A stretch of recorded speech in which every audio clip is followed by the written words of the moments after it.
fast as it is. You're like, oh, I should probably slow down. And then a dude flies by you at 20 miles an hour. Actually, they fly by you this way. You're like, I'm on the fast lane. What's going on? All right. People who cheat, rules don't apply to them. People who may steal things off your deck. Like people just, I like that bike. I'm just going to take it. Okay. I'm sure you have your own examples. And arrogance isn't necessarily egocentric, but it is absolutely, definitely borderline. Okay. You can probably see right where they're about to lean over into that egocentric type of mindset. Egocentrism is a block to critical thinking. Okay. If you've got that egocentric type of mindset, you're not going to become a critical thinker. In fact, you just can't be, because critical thinking requires a lot more. I'm going to give you some details here.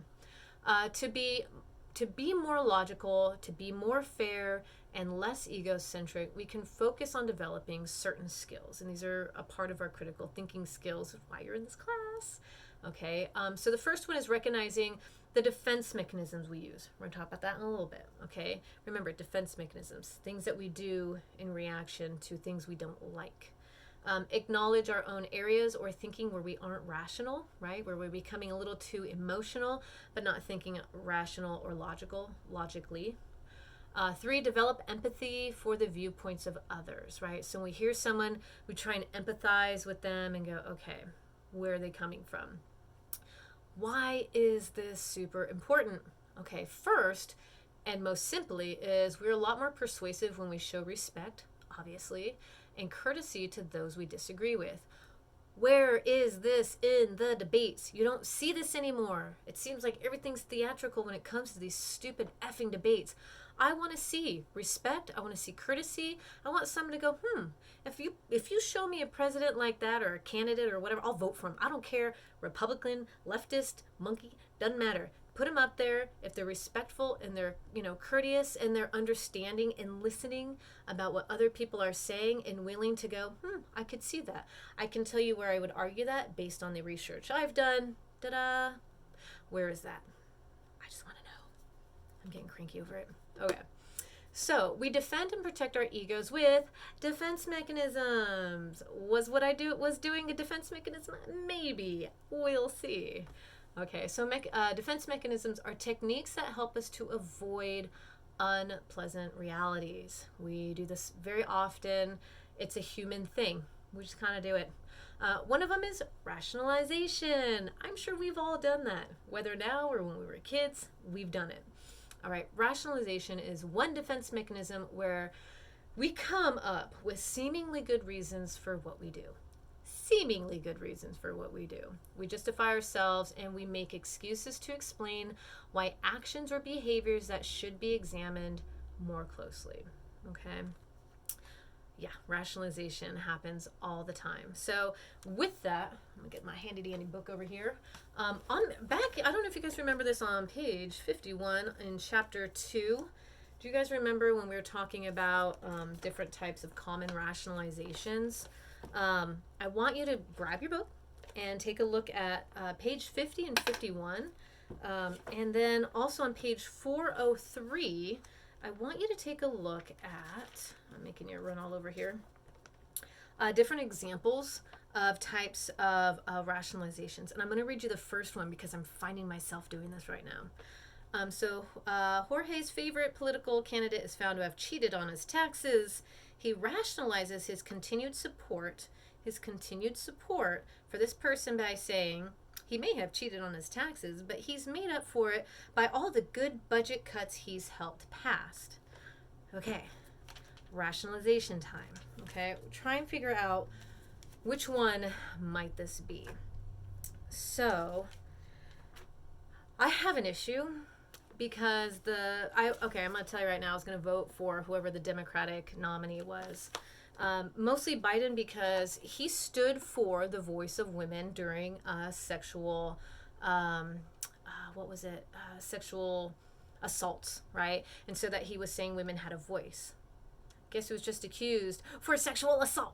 Joe Biden. God damn it. Okay. So now I'm stuck here. I don't know I don't know all the details. I'm not making any decisions right now because I haven't heard all the details. But my first instinct, right, you're going to see later the things that trigger me, is acts of sexual assault or accusations. It drives me crazy because they're really hard to prove, right? It's one person's word against another unless you have like DNA or something. So, right here, I have to think, what is my rationalization? If I still choose Biden over, it's going to be Trump. He's the only Republican nominee. So, if I choose Biden over Trump, what's my rationalization? Because normally I would go, how dare he? You know, I would never vote for someone who sexually assaulted someone, right? We'll see where my values are now when I have to decide if I choose Biden, what's my rationalization? Okay, if we're going through here, you know, I think I'm going to do what, 3, 4, under 5, right? Where it says it doesn't hurt anyone. Okay, rationalization used to excuse misconduct based on the false assumption that one can violate ethical principles so long as there's no clear or immediate harm to others. Well, obviously there is harm because sexual assault harms obviously your victims. But if I rationalize it, I could say, well, yes, but all his policies are for the voice of women, right? So this is one of these things I'm gonna have to look into and really do some research and try and figure out, where are my values? What do I value more, right? So anyway, this is a great opportunity to pause me. Okay, and then once you pause me, go through and try and figure out where you think these rationalizations fit with these examples. I think it's incredibly important because I had to do it myself, and it took me a bit. I went through just every single one of them, and I was like, what could this possibly be? What rationalization would it be for me to make that decision? And I'm going to give you guys some time on that to get into the practice of understanding, where do we make rationalizations in our lives to justify why we're making the decisions we're making. You know, the lesser of two evils a lot of times is what people would say, you know. So anyway, so take some time on that, and come back to me when you're ready. Okay, and now we're going to go back to continue another type of defense mechanism, which is cognitive dissonance. This happens a lot. This was my reaction. I didn't want to believe it was a thing, right? Where we just kind of like, it hurts us to hear things that are against what our beliefs are. You know, oh, he's a Republican or a Democrat. He would never do that. You know, this weird thing that I had in my head, like, he's a human, he's a dude. I don't know. I don't know if dude's right. I take that last statement back. I apologize. I do not want to offend anyone by saying specifically one gender over another. I apologize. I take that back. Okay. So another type of defense mechanism is cognitive dissonance. And this is where we wall off competing beliefs or thoughts, leaving us in a state of tension or anxiety as a result, right? So something that competes with what we thought we knew was right, and then we're just like, oh, it doesn't feel right. This occurs when our behavior is inconsistent with our beliefs, okay? When our behavior is inconsistent with our beliefs. One part of my brain thinks, I like pigs, they're so cute, and they're so adorable, and they're so smart. They should never be raised in factory farms. And then I go, bacon, delicious, right? So my issue is, you know, it's like, I feel like the same way with cows too. I love cows, but I also love cows, you know what I'm saying? So it's a very tough, it's where my cognitive dissonance really kicks in, is knowing that I love cows, but that, you know, hamburgers are delicious, right?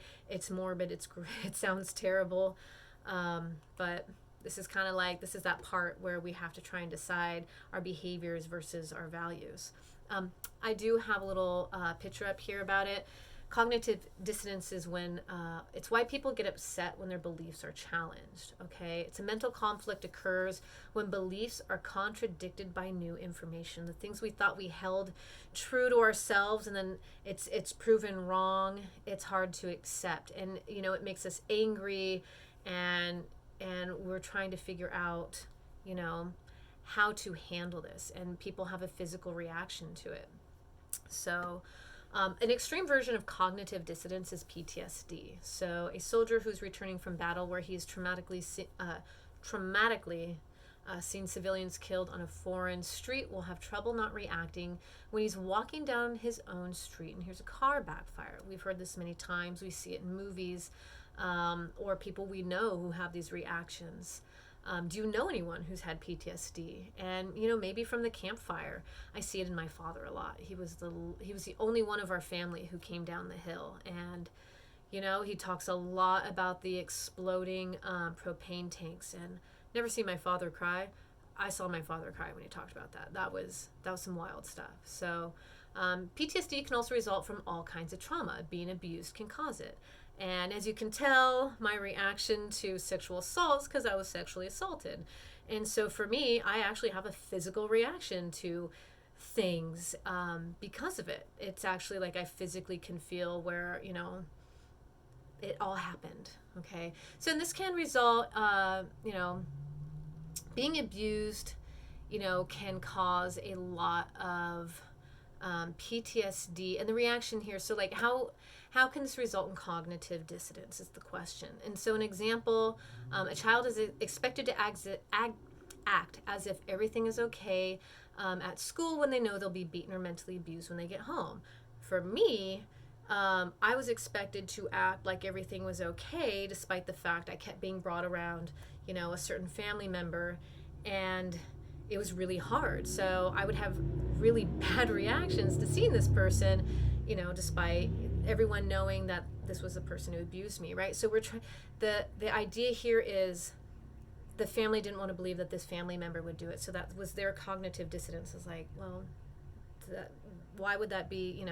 They couldn't accept that, and then me, I had to accept it as well, right? So anyway, you might have other examples. It's kind of hard for me to talk about, but I bring it up because if we keep making it taboo, then no one talks about it, and then everyone ends up just like putting it down here, and it comes out in weird ways. Okay. So anyway, cognitive dissonance is, something that affects our critical thinking, right? So my critical thinking, anytime again sexual assault comes up, I have this weird reaction to it, and sometimes it does. I have a hard time thinking critically. I had a semester, I think it was an English 2 class, and the Kavanaugh thing came up, and oh, that triggered me so fast, and I didn't even want to hear what he had to say because I sided on the side of the victim instantly, and so that definitely got into the way of me thinking what could be, on either side. If you've been raised to believe one thing and then you were exposed to information that contradicts it, what do you do? For an example it was argued by abolitionists during the 1800s that black slaves were in every way people, obviously, right? But how did white slave owners deal with this claim, right? You find out, oh, these slaves are people too. And all of a sudden, every way in which you've lived is totally contradicted, right? And how could they justify continue to owning slaves if this was the truth all of a sudden? So the abolitionists, they sought to create new information that confirmed their own beliefs and explained away information that was contrary to their beliefs, right? So that rationalization. And that's a prime example of cognitive dissonance. Information, a way they can explain away these things that they don't want to believe. Okay. Another example is saying that you care about the environment, but you continue to use plastic containers and use utensils. You drive a gas-guzzling car. Eat a lot of meat. By the way, meat is absolutely terrible for the environment. If you can cut back, it'll be better for all of us. Okay. Many of us put these contradictions out of our minds. We tell ourselves, it's not that big of a deal, or I'll deal with it later. But at some level, we know it, and it creates an underlying guilt that is always there. And I totally feel that way when, especially now, I'll be honest, I hate going to the store. I hate it. It stresses me out. I don't know what, I just can't. So I end up eating out. I let the boyfriend go grab stuff and bring it home. And what is it in? Plastic containers, whether it's salads or whatever. And every time I throw one away, I'm like, throw it in the recycling bin. Is that enough? Probably not. And I have a huge soft spot for Mother Nature. But what am I really truly doing? Okay. That's my guilt right there. Okay. And so what is the result of living with cognitive dissonance? Anxiety, stress, physical tension, depression, poor sleep, rages, uses of drugs or alcohol to blot it out.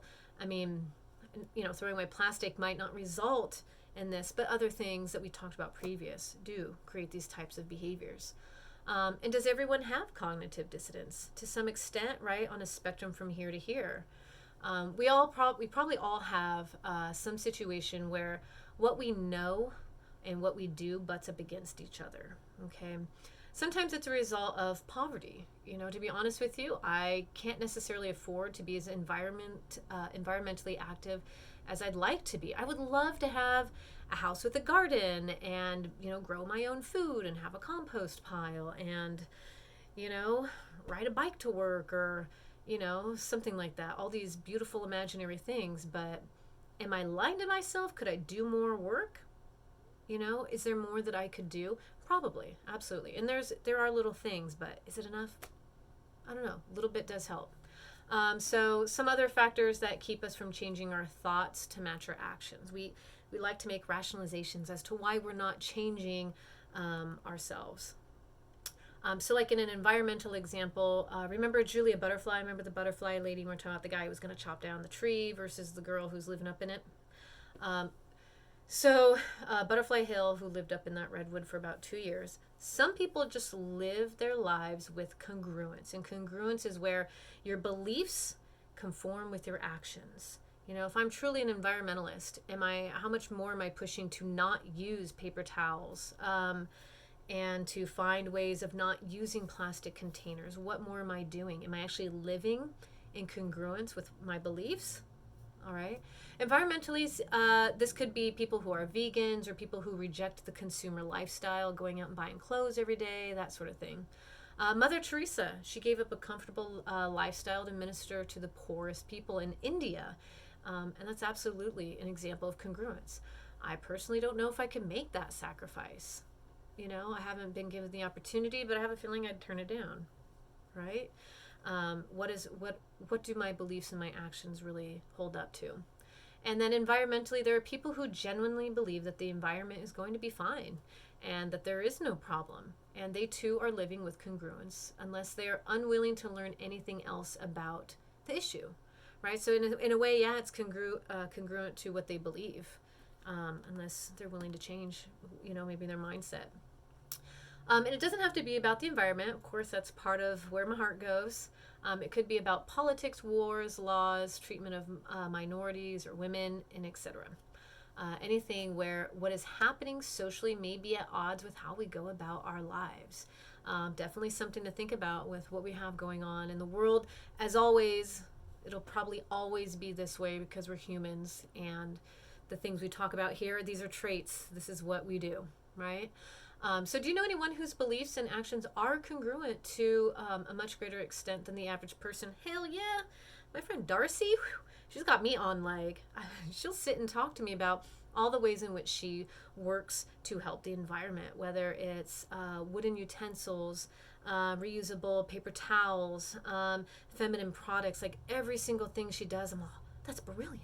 And she's led me on the path to a couple of them, and I'll be honest with you, I dig it. She's really kind of pushing me in a good direction. And it's because of the way in which she's portraying this congruent lifestyle that I'm like, I can see that it's possible. She makes it look enjoyable.